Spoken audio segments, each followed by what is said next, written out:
उत्तर प्रदेश के मुख्यमंत्री योगी आदित्यनाथ ने आज एक बड़ा ऐलान करते हुए कहा कि उनकी सरकार ने अग्निवीरों को यूपी पुलिस बल में 20% आरक्षण देने का फैसला किया है। उन्होंने कहा है कि जो भी सैनिक देश की सेना में अग्निवीर के रूप में योगदान देंगे, उनके रिटायर होने पर उत्तर प्रदेश पुलिस बल में ऐसे सैनिकों के लिए आरक्षण की व्यवस्था की जा रही है। सीएम योगी ने इस मौके पर भारतीय सेना के शौर्य और पराक्रम का भी बखान किया है। विद्यार्थियों द्वारा प्रस्तुत आपकी तालियां बहुत हल्की हैं। बहुत सारे ऐसे लोग होंगे, सैनिक होंगे जो 1971 और 1965 की लड़ाई लड़े होंगे।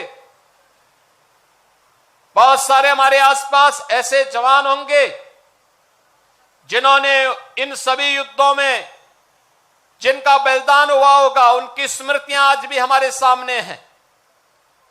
और इसीलिए सरकार ने भी तय किया है कि हर जनपद में भी वीर सैनिकों के इसी प्रकार के युद्ध के स्मारक और उनके बलिदान के स्मारक बनने चाहिए, जिससे वर्तमान पीढ़ी एक नई प्रेरणा प्राप्त कर सके। ये सामूहिक रूप से कार्यक्रम आयोजित होने चाहिए, जैसे कार्यक्रम आज लखनऊ में आयोजित हो रहा है। एक ओर सरकार के स्तर पर प्रयास, उन्हें अधिक से अधिक सैनिकों के प्रति सम्मान का भाव व्यक्त करते हुए हमारी सरकार ने तय किया है कि अग्निवीर के रूप में जो जवान देश की सेनाओं में अपना योगदान दे रहे हैं, जब वह जवान रिटायर होकर के आएगा, उत्तर प्रदेश पुलिस बल में हम ऐसे जवानों को 20% आरक्षण की व्यवस्था कर रहे हैं। उन सभी जवानों के लिए 20% आरक्षण उत्तर प्रदेश पुलिस बल में हम लोगों के द्वारा उपलब्ध करवाने की कार्रवाई को भी आगे बढ़ाया गया है। पाकिस्तान को सबक सिखाने में भारत के बहादुर जवानों को और भारत की सेना को 22 मिनट भी नहीं लगे। पाकिस्तान के आतंकी कैंपों को तहस नहस कर दिया।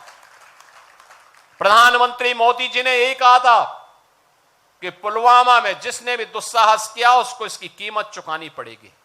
और फिर आपने देखा होगा, इस बार भी पाकिस्तान चिल्ला चिल्ला के अमेरिका के पास पहुंच गया था।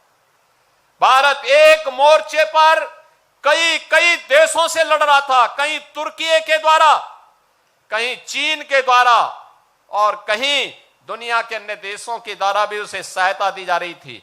लेकिन उस सब के बावजूद भारत की बहादुर सेना के सामने पाकिस्तान की एक नहीं चली और अंत